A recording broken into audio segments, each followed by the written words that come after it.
Ya. Renal no es sencillo, ¿ya? No les voy a mentir, renal no es fácil, renal no es algo que tú puedas manejar quizás como de repente respi, que está un poquito más suave, más ligero, ¿no? Y también te diría incluso que cardio, ¿no? Porque el cardio también tiene sus cositas, pero renal tiene mucha información detrás, así que hay que leer bastante. Eso de arranque. Pero mi tarea, mi función, mi objetivo contigo es que cuando tú vengas a las clases podamos aclarar todo lo que sea posible aclarar, ¿no? Si necesitas reforzar algo teórico, bueno, lo tendré que hacer porque obviamente si no, no vamos a poder avanzar, ¿no? Pero preferiría que no, pues, ¿no? Porque la idea es que acá tú puedas fijar información, no recién adquirir. Se supone que la práctica es justamente eso, o sea, la práctica está diseñada como la parte de tu malla para que tú puedas fijar información, no para que puedas recién adquirir información. Eso lo deberías hacer en tu teoría y en tu casa, ¿no? En tu casa, ¿ya? Entonces, pero por favor igual siéntete en la confianza de decirme, ¿no? Si falta algo. Ahora, hoy día nos toca hablar sobre la tasa de filtración glomerular. Es nuestra primera clase, así que igual vamos a dar una breve introducción sobre cómo es la estructura, ¿no? Del riñón. Bien, entonces sabemos todos que la unidad funcional del riñón es la nefrona. ¿Y la nefrona de qué está conformada? Glomérulo. Muy bien, excelente. Ya está, ¿no? Entonces el libro teóricamente nos dice que tenemos alrededor de 1 millón, ¿no? En un riñón y en otro riñón, ¿no? Entonces tenemos una cantidad considerable de nefronas, ¿no? Que nos van a permitir hacer el ultrafiltrado de la sangre. Ahora, existen dos tipos de nefronas, por su ubicación y también por su tamaño respecto al tamaño del asa de Henle. Y ahí es donde hay una corrección respecto a tu PPT, ¿ya? Por eso es que yo les digo, chicos, que siempre ustedes deben buscar leer el libro, porque si ustedes solamente son alumnos que se están formando con el PPT, ¿no? Van a tener muchas falencias porque el PPT puede cometer errores, ¿ya? Entonces en el PPT te hablan de que hay nefronas corticales, ¿no? Y hay nefronas yuxtamedulares, ¿no? ¿Y cuál te mencionan que son las que están en mayor abundancia en tu PPT? Las yuxta, ¿no? Pero eso es incorrecto. Los libros dicen que las corticales son las que se encuentran en mayor cantidad, alrededor del 80%, ¿ya? Así que esos cambios sí se van a hacer, porque ya lo informé. De hecho, esto que les estoy diciendo, no me di cuenta yo, se lo cuenta un alumno. Y eso es bueno, porque quiere decir que está agarrando su libro, ¿no? Entonces eso es lo que deben buscar ustedes también, ¿ya? En cambio, en las yuxtamedulares, aproximadamente el 20%, ¿no? O sea, ahí tenemos el 100%. Bien, ahora, cada una de estas, por supuesto, debido a su naturaleza, tanto de cantidad como de su estructura, van a cumplir con funciones determinadas. Las corticales, por un lado, ¿no? Como son abundantes, se van a encargar o van a representar a la mayor parte de la tasa de filtración glomerular. Por otro lado, las yuxtamedulares, como tienen asas de Henle profundas y grandes que llegan hasta la zona interna de la médula, van a encargarse de la concentración de la orina, ¿no? Ya en la siguiente clase vamos a estudiar algo que se llama mecanismo multiplicador contracorriente. Ese mecanismo multiplicador contracorriente nos permite a nosotros tener una médula hiperosmótica de tal manera que podamos reabsorber el agua. Eso ya lo vamos a ver en la siguiente clase, ¿ya? Bien. Ahora, respecto a la vasculatura, ¿ya? El aparato renal tiene el tercer sistema porta de todo el cuerpo humano. Tenemos 3 sistemas porta. Para los que están llevando ahorita Morfo 3, seguro ya les sonará el sistema porta hepático, tenemos el sistema porta hipoficiario, ¿no? Y este es uno tercero, que es el sistema porta renal. ¿Por qué es porta? Porque tiene 2 plexos capilares. Tiene el primario, que es el glomérulo, y tiene uno secundario que vendría a ser los capilares peritubulares, ¿no? Entonces, eso es un sistema porta, chicos, ¿no? Por si no lo sabían, un sistema porta es, a ver, lo normal es que hay arteria, la arteria pues capilar, ¿no?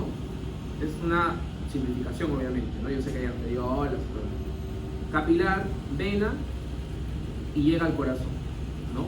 Ya, eso es lo normal. Pero ¿qué hacen los sistemas portas? Hacen que sus capilares sean por dos, ¿no? O sea, tiene un sistema doble de capilares. Tiene un capilar primario y tiene un capilar secundario, ¿ya?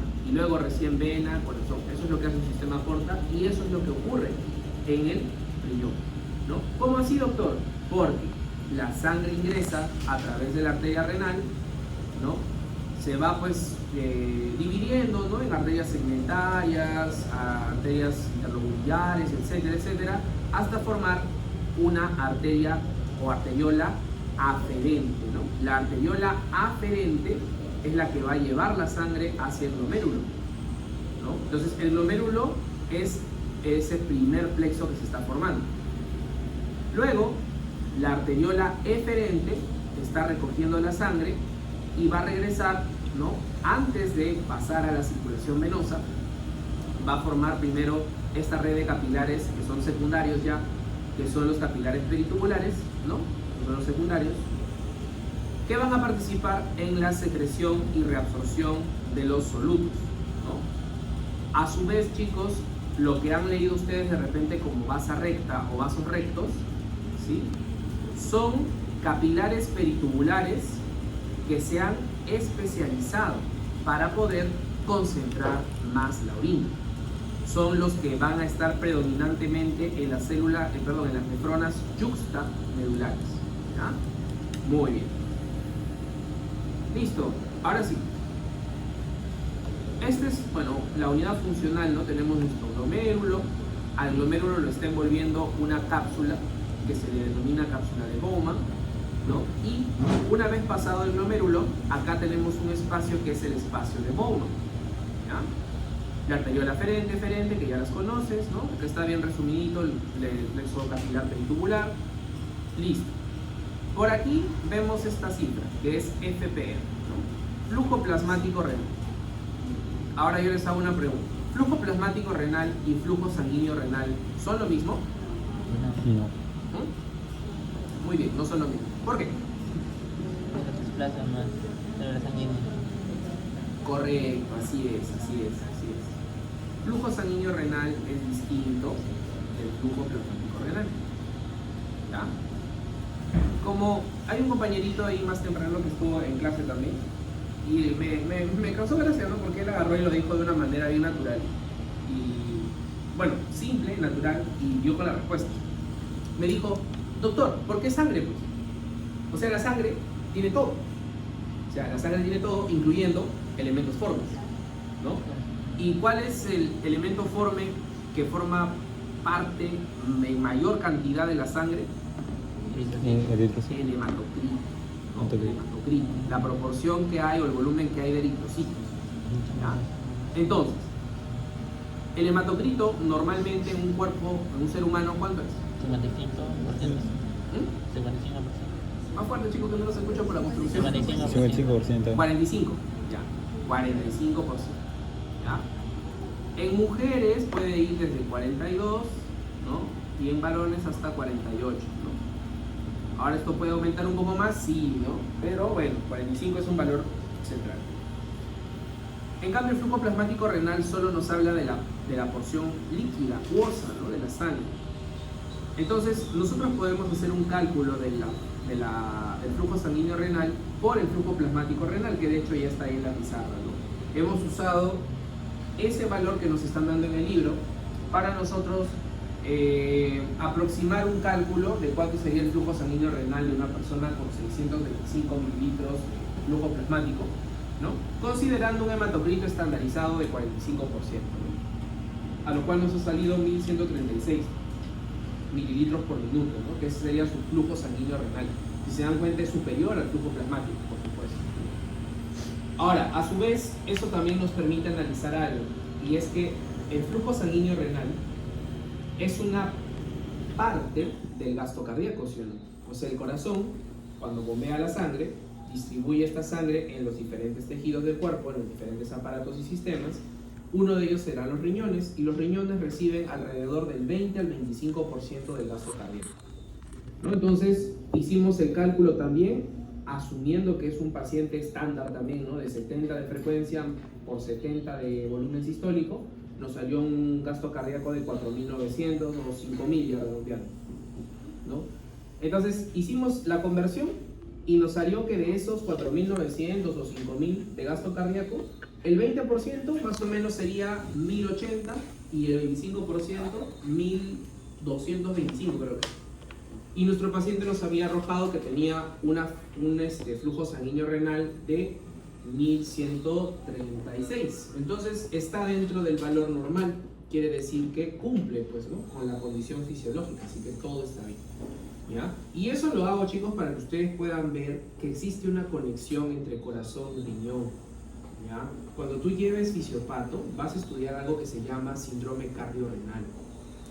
Hay enfermedades que empiezan en el corazón, ¿no?, y que pueden desencadenar alteraciones renales. Y por eso es importante que recuerdes siempre eso. Corazón y riñón están conectados, ¿sí? Hígado y riñón también están conectados. Ya lo vas a ver en módulo 3, el síndrome hepatorrenal, ¿no? Bueno, hay varios síndromes, mejor pulmonar, hay varios. Bien, ahora sí. Entonces, hasta ahí, chicos, todo claro, ¿sí? ¿Todo está bien? Ok. El riñón, ¿cómo regula su flujo plasmático o flujo sanguíneo? ¿No? Flujo plasmático, ¿no? Flujo plasmático. ¿Cómo regula el flujo el riñón? Ok, muy bien. A través de un juego de vasoconstricción y vasodilatación, ¿verdad? ¿Se acuerdan de cómo era la fórmula de flujo? Flujo era igual a diferencia de presión sobre resistencia, ¿no? Y la resistencia estaba determinada por... ya, ese era en Poisson, ¿no? La ley de Poisson. Pero del área era, creo que pi por el radio al cuadrado. Sí, pi por radio al cuadrado del área. Bien, entonces, bueno, ya, resistencia, ¿no? Entonces, claro, ¿no? ¿Cómo puede modificar el flujo el riñón? Con su resistencia. Entonces va a aumentar o va a disminuir la resistencia de las arteriolas que están alimentando ese glomérulo, ¿no? Si queremos aumentar la resistencia, haremos vasoconstricción. Si queremos disminuir la resistencia, haremos vasodilatación. ¿Y eso cómo impactará? La vasoconstricción disminuye el flujo, la vasodilatación aumenta el flujo. Listo, ¿no? Entonces, aquí está. ¿Qué factores alteran la velocidad de filtración glomerular? Dos cosas importantes.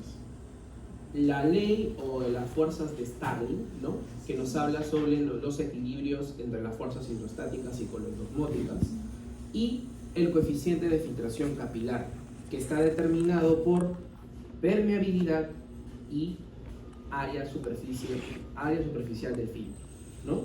Es decir, si yo, no sé, soy un mutante y en vez de tener 1 millón de nefronas tengo 5 millones de nefronas, lógicamente mi capacidad de filtrado va a ser superior a la de alguien que tengo 1 millón, porque tengo más área de superficie de filtro, ¿verdad? ¿No? Si tengo una permeabilidad incrementada, imagínate que las fenestraciones de mis capilares glomerulares ahora ya no son de ese tamañito, sino son así, ¿no? Obviamente también, como aumento la permeabilidad, también aumentaré mi coeficiente de filtración capilar. Claro, eso no significa que sea bueno, pues, ¿no? O sea, hay condiciones, ¿no? Y luego tenemos el equilibrio de las fuerzas hidrostáticas y coloidosmóticas. En esa imagen que estamos viendo, chicos, ¿ya? Se están separando dos espacios que quiero que recuerdes. El espacio glomerular, o el glomérulo, y el espacio o cápsula de Bowman. Nada más. Eso es lo único que debes recordar. Y cada uno, ¿sí? Cada uno tiene su propia presión, pues, lógico, ¿no? El glomérulo tendrá su presión hidrostática y su presión coloidosmótica, ¿no? Vamos a ponerlo así como PG y como PG, ¿no? Pi es para coloidosmótica y P es para hidrostática. Y también la cápsula de Bowman tendrá, ¿no?, su presión hidrostática de la cápsula de Bowman, voy a poner una B, y su presión coloidosmótica de la cápsula de Bowman, ¿no? Ahora, doctor, pero yo he leído que la presión coloidosmótica de la cápsula de Bowman es 0 y que no la consideran aquí. Es cierto, ¿no? ¿Por qué? Porque en situaciones normales, en pacientes sanos, la membrana capilar glomerular no es permeable a las proteínas. ¿A la cabeza qué proteína? Albúmina, muy bien. ¿Ya? A la albúmina. ¿Por qué? Porque en primer lugar son grandotas. Mira su masa molecular, de todas es la más grandota. Por eso su capacidad de filtración es bajísima, ¿no? Por otro lado, la membrana basal. La membrana basal, que es la segunda barrera, ¿no?, que está por aquí, tiene una gran cantidad de proteoglucanos que le dan cargas negativas. Y la proteína, que es albúmina, tiene carga negativa. Entonces, negativo con negativo se repelen, ¿no? Entonces, no va a poder pasar definitivamente la albúmina, ¿ya? Así que, si yo te saco un examen de sangre y tengo presencia de proteínas en orina, eso no es normal, ¿ya? Algo está alterando esta parte que está haciendo que tú botes más proteína, o mejor dicho, que botes proteínas, ¿ya? Número 3, la capa de células epiteliales, que es esta última capita, que es el epitelio o los podocitos, ¿no? En algunos libros ustedes van a encontrar que los podocitos son como el diafragma de los glomérulos, ¿no? ¿Y por qué le llamarán diafragma? ¿Un diafragma es estático? No, el diafragma es móvil, ¿no? Y puede aumentar o disminuir el volumen o la capacidad pulmonar. Por lo tanto, si yo digo que esto es un diafragma para mi glomérulo, quiere decir que los podocitos tienen capacidad de cambiar a través de esos poros en hendidura la filtración glomerular también, ¿no? Los podocitos pueden alterar la filtración glomerular. Bien, entonces eso también es importante recordar. Ahora sí, una vez que ya hemos entendido bien cuáles son las condiciones, ya podemos comprender mejor por qué entonces la presión coloidosmótica de la cápsula de Bowman es 0, pues, porque si las proteínas no pasan, no tienen por qué, o sea, no tendría por qué haber presión coloidosmótica aquí, en este espacio, solamente aquí, ¿no? Porque en el glomérulo sí hay proteínas. Muy bien, listo. Entonces, la presión hidrostática, chicos, presión hidrostática glomerular, esto es sencillo, ¿no? Porque la presión hidrostática favorece la filtración, empuja hacia abajo y favorece que sea filtrado, ¿no? En cambio, la presión coloidosmótica es opuesta a la filtración, es decir, se opone. Al oponerse, va a hacer que la tasa de filtración disminuya. Entonces ya estamos viendo que hay una fuerza que favorece y una fuerza que se opone, ¿no? Y como todo en la vida, ¿no? Si hay una fuerza positiva y una fuerza negativa, ¿cómo sabemos quién gana? La más grande, la más fuerte, ¿no? Entonces, en este caso, la positiva, que es la que favorece la filtración, está ganando porque tiene 60 milímetros de mercurio por encima de 32, mira, ¿ya? Entonces, por supuesto, hay una presión de filtración neta positiva, ¿no? Doctor, ¿se está olvidando de la presión hidrostática de la cápsula de Bowman? No, porque mira, también es un valor, claro, hay que considerarlo porque puede alterarse, pero en estados normales es 18. Entonces, ni siquiera sumando estos dos, ¿no?, que se oponen a la filtración, logro superar a los 60 de la presión hidrostática glomerular. Por lo tanto, siempre voy a tener una presión de filtración neta positiva, ¿no?, que favorece que la sangre se esté filtrando por aquí. Bien, ok. Ahora, ¿por qué, doctor, la presión coloidosmótica se opone a la filtración? La albúmina. Porque la albúmina, ¿no?, le gusta atrapar agua, ¿no? ¿Y cómo se atrapa agua? ¿Qué efecto describe o qué efecto explica esa atracción que tiene la albúmina con el agua?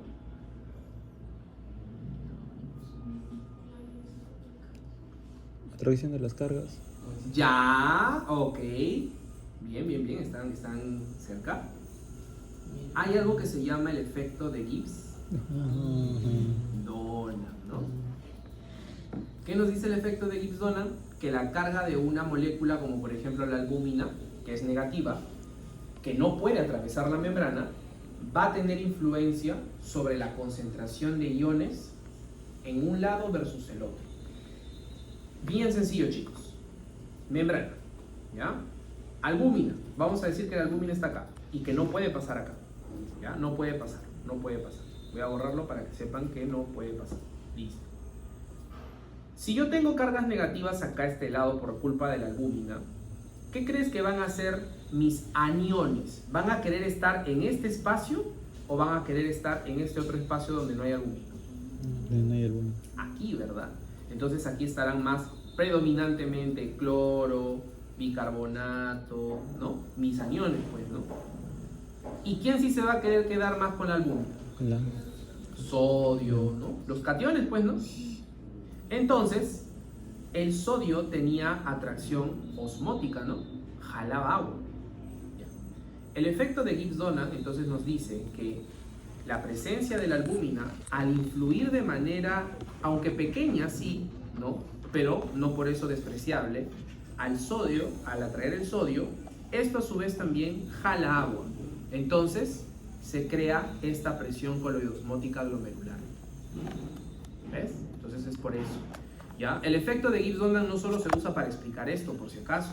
El efecto de Gibbs-Donnan también se usa para explicar la diferencia de las concentraciones que van a haber entre los iones plasmáticos y los iones en el intersticio. También sirve para eso. Aunque la diferencia es pequeña y prácticamente mientras no hay alteraciones no se tome en cuenta, no es algo que debamos despreciar.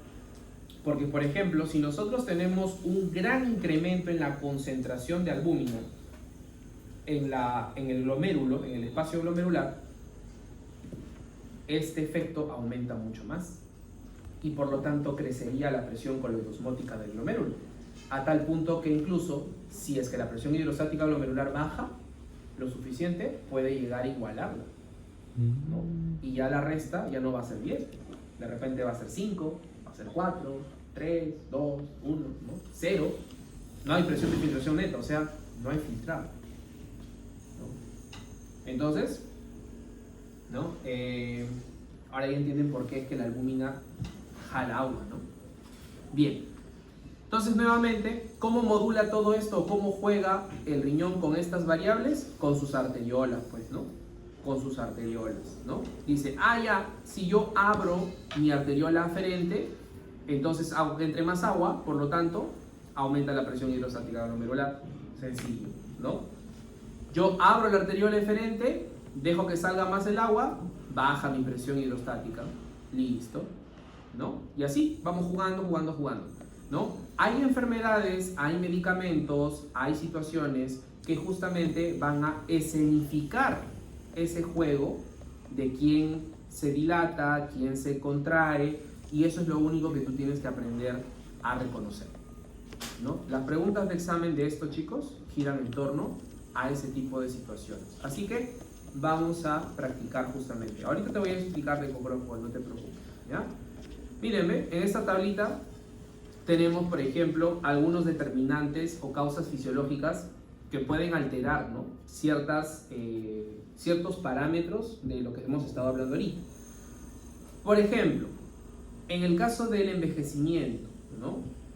O pacientes con hipertensión arterial crónica mal controlada, pacientes con diabetes mellitus, ¿no? Mal controlada, pacientes con otros tipos de nefropatía que no sea, pues, no la diabética o la hipertensiva. Todo esto, ¿qué es lo que le está haciendo al riñoncito? Le está quitando su reserva funcional, es decir, son enfermedades o situaciones que van a matar nefronas, bajan la cantidad de nefronas funcionales disponibles, ¿no? Entonces, ¿qué es lo que estamos haciendo? Disminuyendo el área de filtración, ¿verdad? Que era parte de ¿quién? Del coeficiente de filtración. Entonces, si yo disminuyo el coeficiente de filtración, lógico, doctor, ¿qué pasará con mi filtración glomerular? Disminuye, ¿ya? Bien. Segundo, obstrucción de la vía urinaria, como por ejemplo litiasis renal, ¿no? Entonces, imaginemos que aquí se forma un cálculo, una piedra, ¿no? La más grande, ya tapa todo, bla. Entonces, aquí se sigue filtrando, pero acá no hay nada, o sea, no va a poder drenarse, ¿no? Entonces cada vez va a ir subiendo. Entonces, ¿qué es lo que estoy haciendo aquí? estoy aumentando la presión hidrostática, ¿de dónde? De la cápsula de Bowman. La que era una fuerza que se oponía, ¿te acuerdas? Entonces estoy aumentando la fuerza del que se opone. Por lo tanto, ¿qué va a pasar? Va a ir disminuyendo mi filtración glomerular.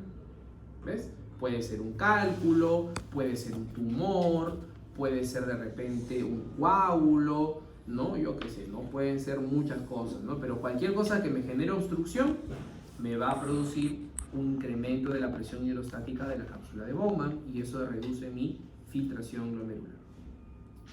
Vamos ahora con la presión coloidosmótica, ¿no? U oncótica, ¿no? Pi representa eso, chicos, presión coloidosmótica de la cápsula, pero en este caso G es de glomérulo, ¿no? Presión coloidosmótica del glomérulo. Entonces, ¿qué cosas pueden hacer que aumente mi presión coloidosmótica glomerular? Uno, el flujo sanguíneo renal disminuye. Lógico, porque si disminuye mi flujo sanguíneo renal, la concentración de mis proteínas aumenta, ¿sí o no? Por un efecto de concentración-dilución, ¿verdad? Entonces, aumenta la concentración de proteínas y si aumenta la concentración de proteínas, se va a acentuar mucho más este efecto de Gibbs-Donald y va a traer más agua, ¿no? Entonces, si atrae más agua, el agua no va a poder filtrarse, por lo tanto, es una fuerza que se opone a la filtración. Entonces, reduce mi filtración glomerular, ¿no? O puede ser también que tenga situaciones de enfermedades que más bien me aumentan la cantidad de proteínas plasmáticas, ¿verdad? Por ejemplo, hay enfermedades que pueden aumentar mucho proteínas plasmáticas, ¿no? Por ejemplo, el mieloma múltiple, ¿no? El mieloma múltiple, ¿no? Enfermedades autoinmunes también que pueden cursar con una gran cantidad de inmunoglobulinas en sangre, etc. ¿Ya? Listo. Este de acá, ni siquiera se han tomado la molestia de poner un ejemplo porque la verdad es que es bastante directa la relación. Si disminuye la presión hidrostática, PG, presión hidrostática, ¿no? Del glomérulo, lógicamente va a disminuir la filtración glomerular, ¿ya?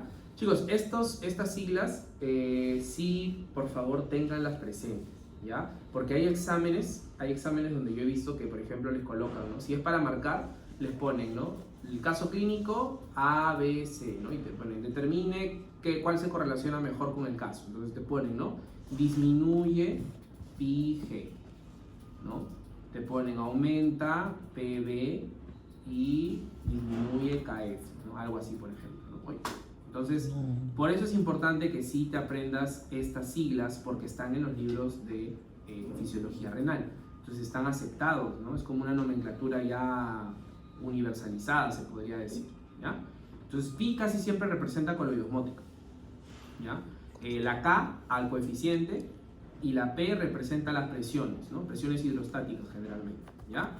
Las A, esta A es de presión arterial en general, presión arterial media, ¿no? Y las R son de resistencia, ¿no? Si es E, eferente, A, aferente, ¿ya? Así que tenlo en consideración, por favor. Vamos ahora con la siguiente, ¿no? Disminución de la presión arterial. Disminuye AP, ¿no? Y si no, acá tienes leyendita, pues, ¿no? Acá tenemos presión arterial sistémica, ¿no? Entonces, disminuye la presión arterial sistémica. Lógico, doctor, si baja la presión arterial sistémica, entonces la presión hidrostática de la cápsula de Bowman también va a disminuir, ¿no? Entonces, eso va a generar una reducción de la filtración glomerular. ¿Qué enfermedad puede generarme esto? Un estado de shock, ¿no? Un paciente con shock. Puede ser de repente un shock hemorrágico, puede ser un shock hipovolémico o puede ser un shock cardiogénico. Y te puede empezar a producir el famoso síndrome cardiorrenal. ¿Ves? ¿Ya? Listo. Luego vamos con las resistencias, ¿no? Si disminuye la resistencia de la arteriola eferente, ¿qué estoy haciendo? ¿Vasodilatación o vasoconstricción? Si disminuye la resistencia de la arteriola eferente.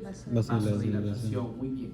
Si disminuyo, si hago vasodilatación, entonces el agua sale, pues, ¿no? Con mayor cantidad. Por lo tanto, disminuye la presión hidrostática del glomérulo.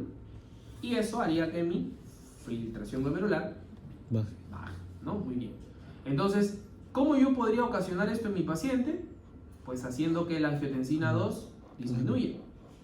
¿Cómo lo puedo hacer, doctor? Con medicamentos, ¿no? Los medicamentos, hay medicamentos que bloquean a la angiotensina 2, ya sea porque disminuyen su producción o porque disminuyen su acción a través de su receptor, ¿no? Los famosos, claro, ¿no? Los famosos YECA o ARA2, ¿no? YECAs, captopril, enalapril, por ejemplo, y los ARA2, los sartán y el sartán, ¿no? Entonces, cualquier medicamento que reduzca la cantidad de angiotensina 2 disponible en tu cuerpo va a hacer que la arteriola eferente disminuya su resistencia, o sea, se vasodilate, ¿no? Y eso disminuye la filtración glomerular. ¿Ya? Ahora, esto es importante que ustedes lo puedan ver, ¿no? Desde un punto de vista un poquito más quizás integrado, con un caso clínico, ¿no? Hay, por ejemplo, una enfermedad, y aquí lo voy a usar para poder explicarte, que se llama estenosis renal bilateral, ¿sí? Estenosis renal bilateral, ¿no?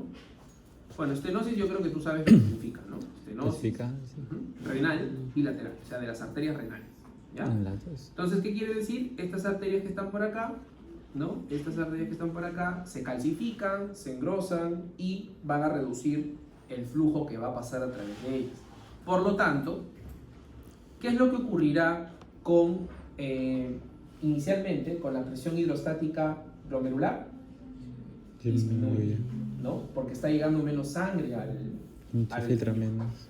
Ahora, ¿qué hará en respuesta mi riñón para tratar de compensar esa disminución de la presión hidrostática? Vasodilatarla. ¿Cómo? Ok, muy bien, vasoconstricción del eferente, ¿no? ¿A través de qué sistema? Correcto. ¿Pero qué sistema ahí funciona? ¿En esa representación? Así es, el sistema renina-angiotensina-aldosterona, ¿no? Entonces produzco más angiotensina 2 y hago que mi eferente haga vasoconstricción. Pero de manera secundaria estoy también activando la producción de aldosterona, ¿sí o no? La aldosterona va a aumentar la reabsorción de sodio y agua.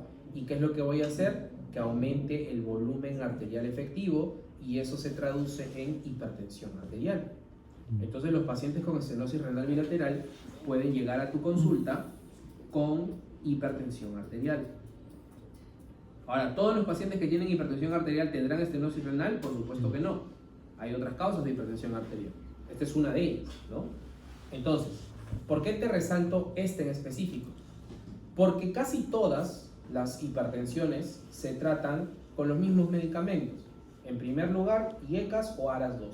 Puede ser que le recetes un enalapril, un captopril, o losartán, irbesartán, etc., ¿no? Pero la estenosis, o mejor dicho, la hipertensión arterial, que es secundaria a estenosis renal bilateral, aquí está contraindicado usar YECAs y usar ARAS-2. Está contraindicado, no puedes usar esos medicamentos, tienes que usar otros, ¿ya? ¿Por qué está contraindicado? Lógicamente, seguro algunos de ustedes de repente ya lo están viendo, ¿no? Doctor, porque si en este paciente naturalmente está aumentando los niveles de angiotensina 2 para compensar, ¿qué pasa si yo le meto un medicamento que inhibe este sistema? ¿Qué estoy haciendo con su mecanismo de compensación? Lo disminuyes. Claro, lo estoy disminuyendo, lo estoy mandando al piso. Entonces, el riñón se va a quedar desprotegido. Va a hacer dilatación de la eferente, porque ya no va a poder hacer vasoconstricción, porque estoy eliminando la angiotensina 2, ¿no? Y va a entrar en falla renal. Trombo. ¿Ya? Entonces, hay que tener mucho cuidado, ¿no? Un YECA o un ARA en estos pacientes puede ser una pastilla que literalmente le mata los riñones, ¿no? Entonces hay que tener mucho cuidado, ¿no? ¿Ya? Doctor, ¿y cómo sé si es estenosis renal bilateral? Tienes que examinar a tu paciente, ¿no? Tienes que examinarlo, ¿ya? Hay una característica semiológica que te pueden dar los pacientes con estenosis renal bilateral y es el soplo en los flancos. Si tú colocas tu esteto aquí, en los pacientitos que tienen estenosis renal bilateral severa, tú puedes escuchar un soplo a ambos lados, si es bilateral, ¿no? Entonces ya tienes la duda o por ahí sospechas, ¿no? Porque algo no te late, no sé, ya cuando tú ya, como dicen, más sabes el diablo por viejo que por diablo, ¿no? ¿Qué dice? El zorro viejo también, ¿no? Entonces ya cuando tú seas médico, ya tú vas a desarrollar el famosísimo ojo clínico, ¿no? Que por más que todos te digan que todo está bien y todos los exámenes te salgan normales, tú lo vas a mirar a tu paciente, no, algo anda mal.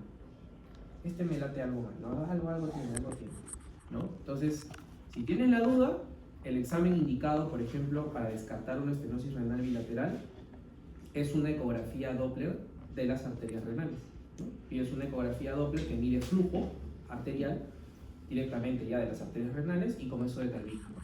Eso sí definitivamente te puede ayudar a diagnosticar. ¿Ya? Listo. Y por último, porque ahorita hemos hablado de la arteriola eferente, arteriola aferente, ¿no? Este es más fácil, pues, ¿no? Porque si yo cierro el caño, baja mi presión hidrostática. Si abro el caño, aumento presión hidrostática. Lógico. Doctor, ¿quién hace eso? A ver, ¿quién cierra el caño? La actividad simpática, ¿no? Hormonas vasoconstrictoras como la noradrenalina o la endotelina también. ¿Ya? ¿Y quién abre el caño de la arteriola aferente? El óxido nítrico. Óxido nítrico. Prostaglandinas. Ya. Hay dos, de hecho. Una que se produce en las aurículas, el péptido natriurético, y hay otra que es, que son, mejor dicho, las prostaglandinas. Sí, Las prostaglandinas. Clave. Las prostaglandinas, chicos, son moléculas nefroprotectoras. Por eso es que usar AINES, ¿no? Así como los YECAS te borran la angiotensina 2, los AINES te borran las prostaglandinas, ¿no? Entonces los AINES por eso también tienen sus indicaciones y hay que ser muy cuidadosos de cómo y con quién se usan. Por eso adultos mayores, preferentemente no usar AINES, preferentemente, ¿no? Porque ya de por sí, y eso, gracias a eso, les voy a poder explicar esto de acá. La fórmula de Coprogol, ¿ya? Cuando ustedes sean médicos, chicos, ¿no? O bueno, no muy lejos, no, sin ir muy lejos, cuando ustedes lleven fármaco, ¿no? Que eso, para eso falta mucho menos, ustedes van a empezar a estudiar conceptos como farmacocinética, farmacodinámica. ¿Qué quiere decir? La farmacocinética ve todos los procesos que pasa el medicamento en el cuerpo a través de los tejidos y cómo esos tejidos pueden cambiar las concentraciones o la disponibilidad de los medicamentos en tu cuerpo, ¿no? Por ejemplo, si yo por ejemplo, no sé, me pongo una ampolla de ceftriaxona, ¿no? Que es un antibiótico, entonces yo sé, por ejemplo, que el tiempo de vida media de la ceftriaxona es aproximadamente de 12 a 14 horas, ¿no? La farmacocinética, por ejemplo, evalúa qué tanto tiempo después yo ya voy a haber eliminado totalmente esa dosis de ceftriaxona que yo me puse, ¿no? Entonces, más o menos la regla nos dice que después de 4 o 5 tiempos de vidas medias se elimina la totalidad del fármaco. Es decir, si el fármaco tenía 12 horas de tiempo de vida media, 12 por 5, 60, ¿no? Entonces, aproximadamente en 60 horas, esa ampollita de ceftriaxona ya no va a estar en mi organismo. Así, cero, absoluto, ¿ya? Entonces, todo eso, para entenderlo, tú tienes pues que saber cuáles son los órganos que principalmente limpian tu cuerpo. ¿Quiénes son los que limpian tu cuerpo? El riñón, ¿no? Hay fármacos que se depuran principalmente en el hígado, ¿no? Y se excretan a través de la bilis, por ejemplo, y se botan por las heces, ¿no? Y bueno, esas son las dos vías más clásicas, ¿no? Hígado y riñón. Entonces, sabiendo esto ahora, ¿no te parece importante saber o poder calcular qué tan bien está trabajando el riñón de tu paciente para saber si le puedes o no le puedes recetar algún medicamento? Claro que sí, ¿no? Porque si tú tienes un medicamento que se depura o se elimina principalmente por el riñón, el 98% de ese medicamento se elimina vía renal. Pero tú estás viendo un paciente y tu paciente tiene una función renal en 0. ¿Le favorecerá ese medicamento? No. Porque tú le vas a poner ese medicamento se va a quedar dando vueltas y vueltas en su cuerpo y al día siguiente se va a poner otra dosis, luego otra dosis, luego otra dosis y hasta que se intoxica, ¿no? Se muere. ¿Ves? Entonces, o de repente lo contrario, ¿no? Un ajuste de dosis, de repente la tasa de filtración, es decir, el riñón más bien está funcionando de más, ¿no?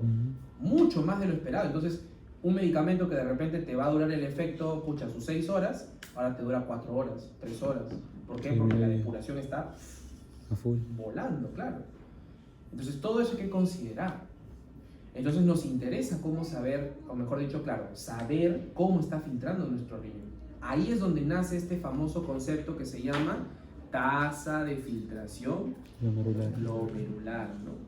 Que nos sirve para analizar cómo está filtrando nuestro riñoncito. Mi creatinina. Así es, ¿no? Y lo podemos hacer a través del clearance o de la depuración, como le quieras llamar, ¿no? Porque hay sinónimos, ¿no? Clearance, depuración, Aclaramiento. aclaramiento, muy bien, ¿no? De una sustancia X, ¿no? ¿Qué sustancia? Bueno, aquí estamos viendo la creatinina, que es la que considera la fórmula de Coprogol. Por supuesto que no es la única, existen otras fórmulas como por ejemplo la MDR que nos permite calcular considerando creatinina y urea, ¿no? Existe una versión corregida de la Coprogol que es para clearance de creatinina ajustado por superficie corporal, considerando creatinina también en orina y volumen urinario, o sea, hay varias fórmulas. Por eso es que normalmente lo que nosotros hacemos es trabajar con calculadoras, o sea, en el celular, ¿no? En cualquier médico tú vas a encontrar calculadoras para poder calcular esto de acá, o sea, n cosas que calculamos muchas veces, ¿no? Y lo hacemos ya rápido.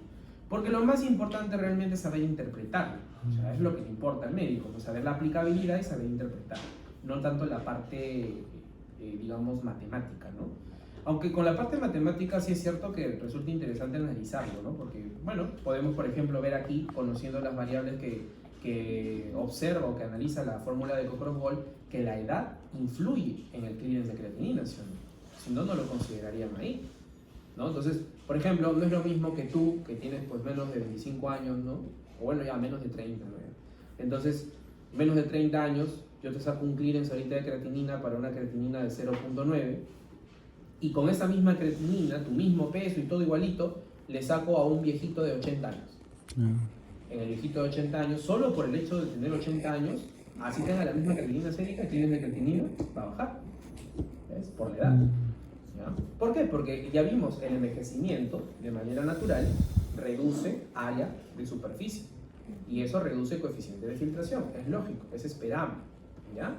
Entonces, muy importante, chicos. De hecho, yo, por ejemplo, les comparto la calculadora que yo suelo usar en consulta, ¿no? Es esta de acá. Yo uso la de Coprogol y si tengo urea puedo aplicarlo con la MDR, ¿no? Que es este de acá. Hay otras, por supuesto, ¿no?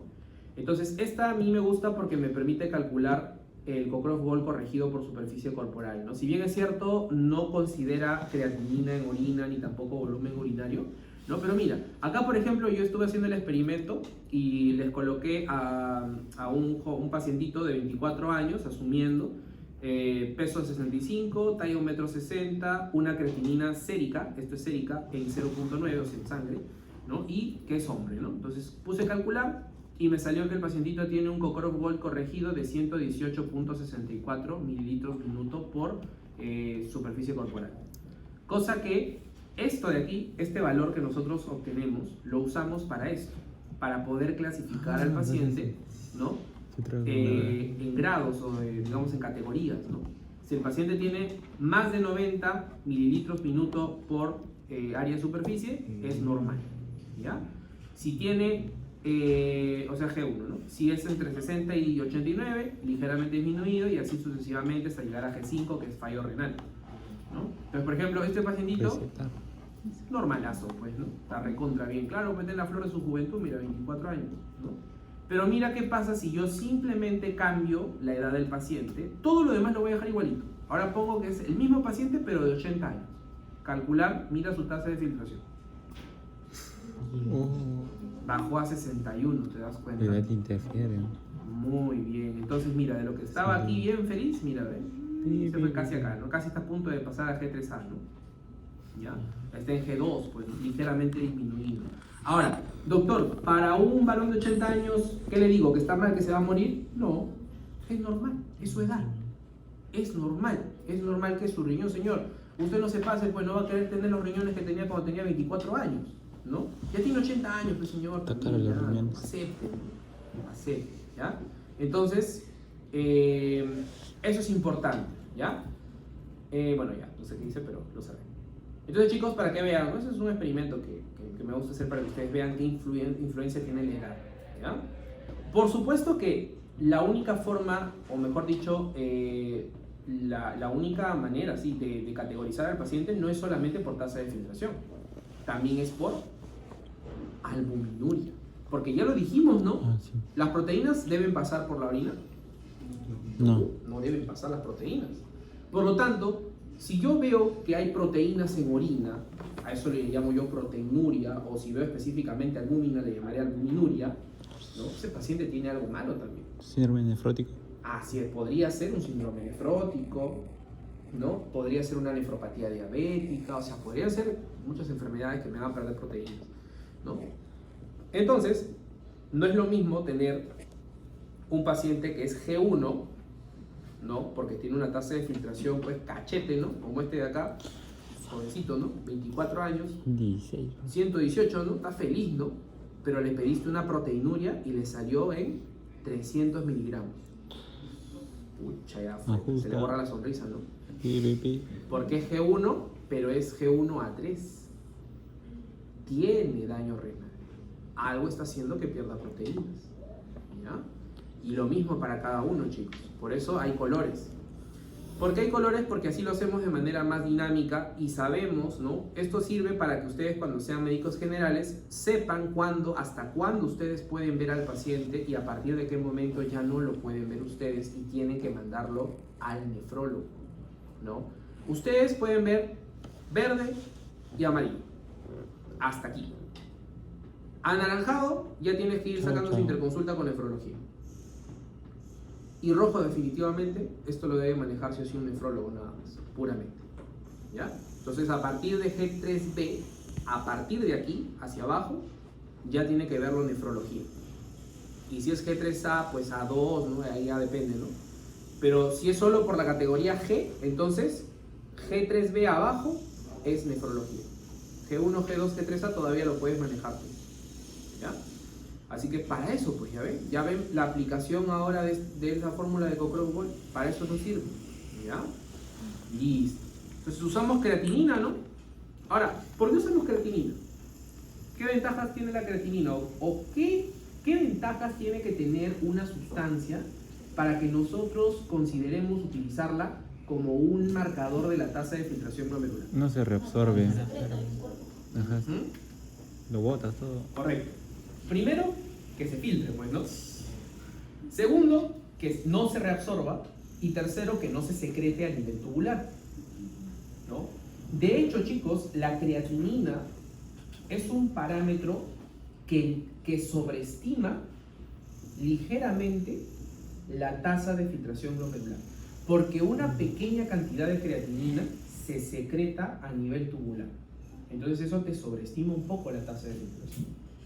¿Ya?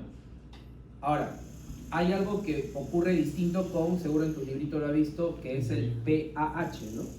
pH. Que te sirve para calcular el flujo plasmático Ah, sí. renal.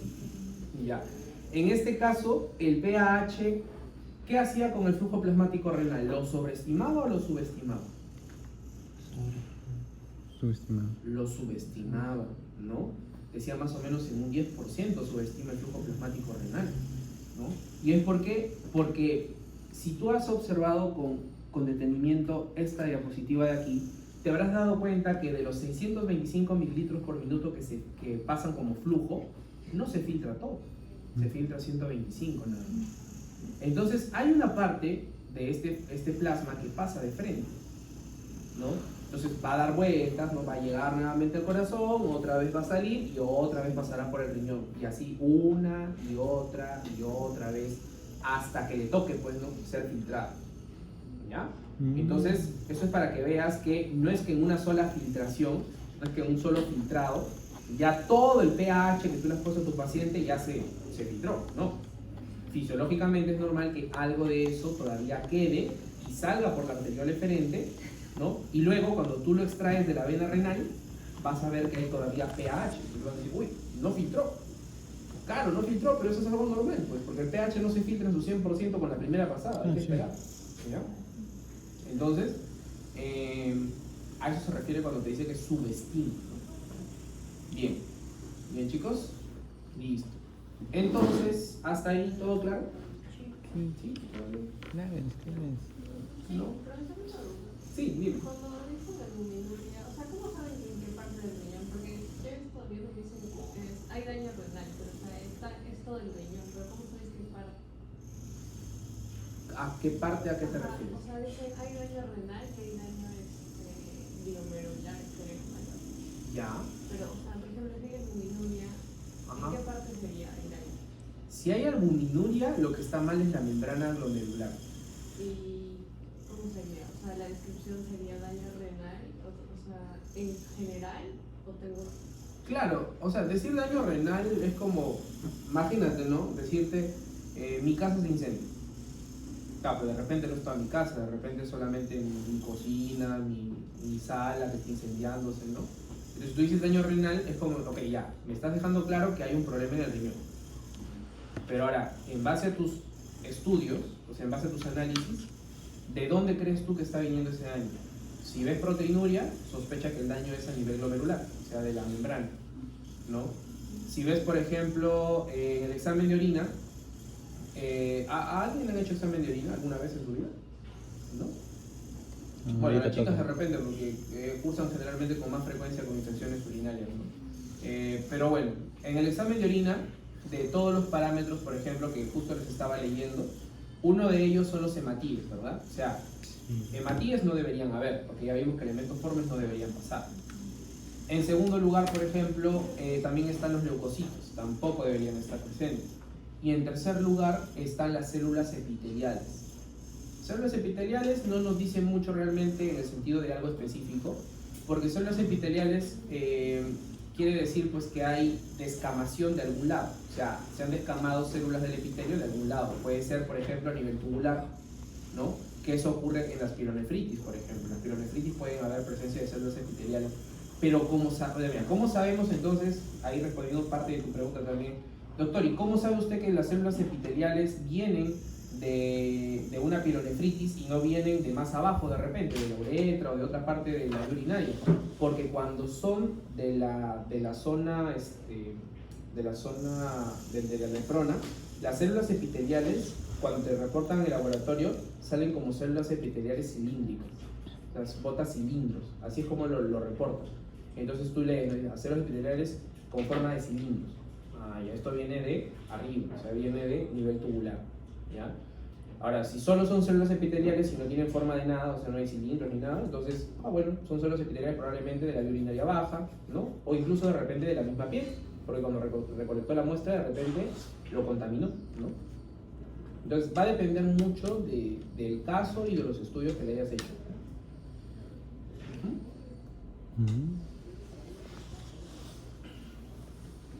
¿Qué más, chicos? ¿Otras preguntas? ¿Más preguntas?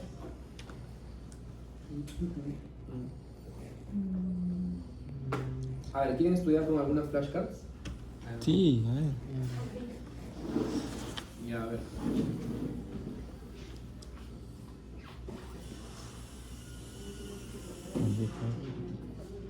Esa es la fiebre del mundo. Sí, justo como estoy haciendo mi tesis del posgrado, me vi forzado a tener que usar esta aplicación de IA y estoy descubriendo que hay muchas cosas interesantes. O sea, bueno, obviamente tuve que pagar porque si no, o sea, no puedo, porque la cantidad que debo ver de artículos para el posgrado son brutalmente elevadas. Ay, ¿cómo era acá? No me acuerdo cuál era mi contraseña. O era con Google. Está bien, creo que ya entré. Sí, ya entré. Mejor aquí. Ya, entonces, por ejemplo, yo tengo acá, bueno, con todos los artículos, aunque no, y acá no se ha guardado. A ver, espérate. ¿Por qué dice mejor pues? Oye. Te estafó. Estofado. No, es que lo tengo acá en mi laptop, sino que lo quería abrir ahí para que ustedes lo vean. No sé por qué ahí no jala. O creo que lo abro con cuenta de... Ah, ya. No, quizás... A ver, creo que lo puse acá. Creo que es con mi Gmail. Porque entré con mi Hotmail ahorita.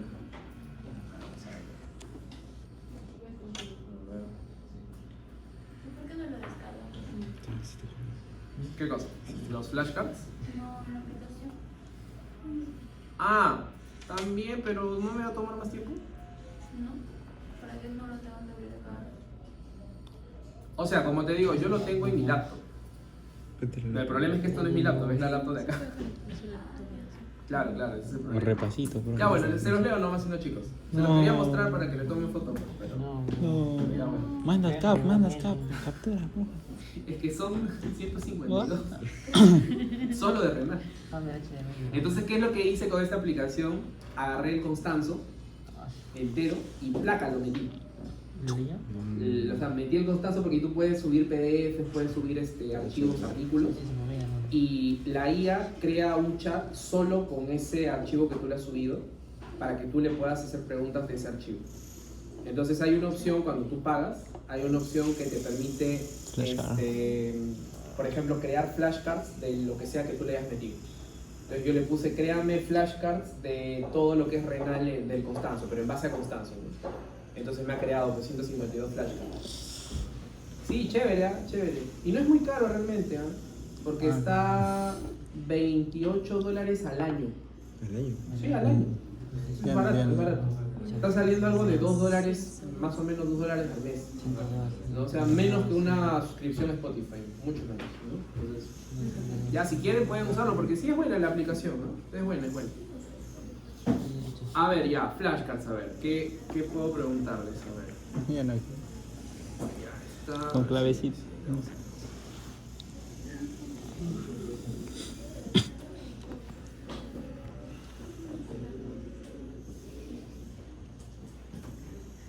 Ahí.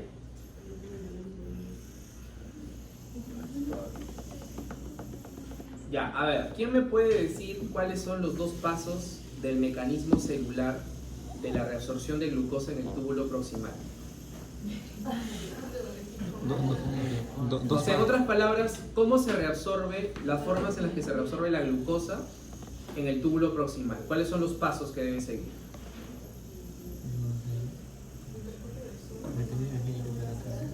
Hay dos pasos. Ya. La bomba sodio potasio TPasa, ¿qué es lo que hace? Sacar el gradiente. ¿Y quién aprovecha ese gradiente? La glucosa. ¿Cómo se llama el transportador? SGLT2. En el caso del riñón es el 2. En el caso del intestino es más frecuente el 1. ¿Ya? Entonces usa el sodio y la glucosa para hacer reabsorción, ¿no? Desde la membrana apical. Pasa la glucosa con el sodio a la célula epitelial del túbulo proximal y tiene que salir hacia el otro lado, ¿no? Hacia los capilares perintubulares para pasar a la sangre, ¿no? ¿Y cómo sale? ¿Cómo se llama ese transportador? GLUT, ¿no? GLUT. No, GLUT4 no. Debe ser GLUT2 de repente. ¿GLUT2? Debe ser GLUT2. No dice, pero yo me imagino que debe ser GLUT2 porque GLUT4 es dependiente de insulina, así que no es. Ah, verdad. ¿Ya? Y claro, ¿quién está creando el gradiente para que se produzca esto? La bomba sodio-potasio TPasa. Clave. Ya, muy bien. A ver. Ah, ya, esto es para la clase diuréticos. Ajá. ¿Qué es el plasma y qué porcentaje del volumen sanguíneo representa? Ya, el plasma, ¿qué cosa es? 55%. Correcto, muy bien, ¿no? ¿Y qué cosa es el plasma exactamente? Es la porción Líquida. líquida, muy bien, ¿no? Líquida, acuosa de la sangre, ¿no? Sí. Muy bien, donde están suspendidos los elementos formes. Hay fibrinógeno, Listo. albúmina, hemoglobina. Esto también es para la siguiente. Ok. ¿Qué es el umbral de glucosa y por qué se produce? Oye, no, ¿qué es el umbral de la glucosa? A ver, en el riñón, estos transportadores que hemos mencionado, que son SGLT, ¿no? Son para transportar o para reabsorber glucosa, ¿sí o no? Ya. Ahora, ¿cuánto es lo máximo que pueden reabsorber de glucosa esos transportadores? Todo. Toda. O sea, si yo tengo 500 de glucosa en la sangre, ¿todo lo reabsorbo? No. Puede llegar. Exacto, esa es la pregunta. Esa es justamente el umbral máximo que puede tener tu transportador hasta antes de que se sature. Porque los receptores, los transportadores, son saturables, ¿sí o no? Entonces, si aumenta mucho la concentración de glucosa en la luz tubular, ya va a haber una parte que no la vas a poder reabsorber y se va a empezar a perder por la orina. ¿Diabetes mellitus? ¿Se puede asociar? 180 creo que sí, yo he leído 200, máximo hasta 200. Pero sí, debe ser entre 180 y 200. Yo recuerdo haber leído 200. Pero bueno, ya está bien. Ya, entonces, el umbral, chicos, que les he preguntado, la pregunta es, ¿qué es el umbral de glucosa? ¿No? El umbral de la glucosa en renal es la concentración plasmática a la que la glucosa comienza a excretarse por la orina. ¿Ya? Por eso en pacientes que tienen diabetes, nosotros podemos observar niveles de glucosa positiva en orina, cosa que no debería ser en pacientes porque no tienen alteraciones de la glucosa, ¿no? Porque normalmente, ¿no?, para las cantidades de glucosa que nosotros manejamos en sangre, los SGLT son suficientemente capaces de reabsorber toda la glucosa, ¿ya? Si hay glucosa en la orina, quiere decir que el SGLT ya se saturó. Y si ya se satura es porque ya hay mucho, ¿ya? Muy bien. Diabetes mellitus. A ver, ¿qué más? Ya, esto es para ustedes. Ya, esto también está sencilla. A ver, ¿cuáles son los dos grandes compartimentos en los que se distribuye el agua corporal total y qué porcentaje del peso representa? Líquido. 40 y 20. Ya, primero la primera pregunta. ¿Cuáles son los dos grandes compartimentos en los que se distribuye el agua corporal total? Ya, lo dijeron, ¿no? LEC y LIC. Muy bien. Listo. Ahora, ¿cuánto por ciento del peso corporal total representa el LIC? 40. 40%. ¿no? Y el LEC, 20%. 20%. Y a su vez sabemos que el LEC tiene Plasma y líquido intersticio intersticial. y plasma, ¿no? El intersticio de ese 20%, ¿cuánto es? 15. Más o menos son 3 cuartos más o menos, 3 cuartos, ¿no? Claro, ya saca tu cálculo nomás, pues, ¿no? 3 cuartos. Y el otro restante que es el plasma, un cuarto, ¿ya? O sea, realmente lo que nosotros vemos en la sangre, o sea, la parte acuosa de la sangre que es el plasma, es la menor proporción de agua que tenemos en todo el cuerpo. La mayor cantidad está dentro de las células, ¿ya? Bien, bien, bien. A ver si se acuerdan de Morfito 1. ¿Qué significa expansión hiperosmótica del volumen? ¿Y cuál sería un ejemplo de esto? CADH. CADH. ¿Cómo? CADH. CADH. El síndrome de... Ah, el SIAD. Ajá, SIAD, síndrome. Ya. El SIAD me daba una expansión Ah, no. hiperosmótica del volumen. Es hipo, es No, es hipo. Sería cuando tragas sal de mar. Cuando tragas sal de mar, creo. Ah, sí. Muy bien. Ingesta elevada de sal, de mar o agua de mar, ¿no? Muy bien, claro. ¿Por qué? Porque el agua de mar tiene mucha sal, aumenta la osmolaridad, ¿no? Entonces eso hace que al aumentar la osmolaridad el agua busque el equilibrio, el agua de LIC pasa al LEC, se expande mi LEC, se acorta mi LIC, pero las osmolaridades en ambos lados se igualan. Bien. Eso está en el capítulo de renal, pues, ¿no? Cuando hablamos de eso en Morfo 1, eso es justo Morfo 1. Los que van a pasar ahorita después de ustedes son Morfo 1. ¿No? Hablamos de renal, es un tema de renal realmente. Ok.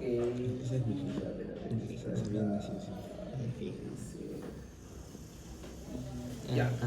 A ver, chicos, ¿cómo calculan ustedes? Hay un valor, y de hecho un compañerito suyo me hizo la consulta porque fue una pregunta de examen. ¿Cuál es cómo se calcula la fracción de filtración o la fracción de filtrado? El TF glomerular sobre TFG sobre flujo plasmático. ¿Ya? La división de la... Aproximadamente 20%. Sí, es 20%, correcto, sí. ¿Ya? Entonces, eso un compañerito me lo preguntó, ¿no? Porque había una pregunta de examen que te ponía en el caso de un paciente con shock. Shock creo que era shock hipovolémico, algo así, shock hemorrágico. ¿No? Y te preguntaban, era para marcar, ¿ah? Te ponían 4 opciones y te ponían, ¿no? Bueno, en las 2 primeras ni hablar, porque las 2 primeras te decía aumenta el flujo plasmático renal. Obviamente, si paciente en shock, ¿qué va a aumentar el flujo plasmático renal? O sea, descartas eso. Nos quedábamos con la C y con la D. Las 2 decía que ambos bajaban, pero en la diferencia, la única diferencia era la fracción de filtración. En la C decía que la fracción de filtración aumentaba y en la D decía que la fracción de filtración disminuía, ¿no? Y la respuesta era la que decía que la fracción de filtración aumentaba. ¿Y es por qué? Porque cuando tú tienes un estado de shock, ¿no? No hay Tienes que sangre. ver la proporción en la que disminuye cada uno, ¿no? Como es TFG sobre flujo plasmático renal, entonces ambos bajan, es cierto, ambos bajan. Pero ¿quién baja más? Plasmático. Baja más el flujo plasmático renal, porque estás en shock, pues, no llega sangre a tu riñón, ¿ya? Doctor, ¿y por qué la TFG baja un poquito menos que el esto? O sea, ¿por qué baja menos? Todavía se queda. Porque hay mecanismos compensadores que están tratando de salvarlo. En cambio el otro no, pues si ya estás en shock, ya tu precarga está, ya chau, ¿no? O sea, estás que te desangras, ¿ya? Entonces, interesante esa pregunta y me acordé, ¿no? Fracción de filtrado, ¿ya? Tiene que tenerlo en la mente para analizar ese tipo de preguntas. Ok, listo, bien chicos, entonces ya hemos terminado, vamos tempranito para que puedan ir a comer algo y estudiar, porque ya está el examen, ¿ya?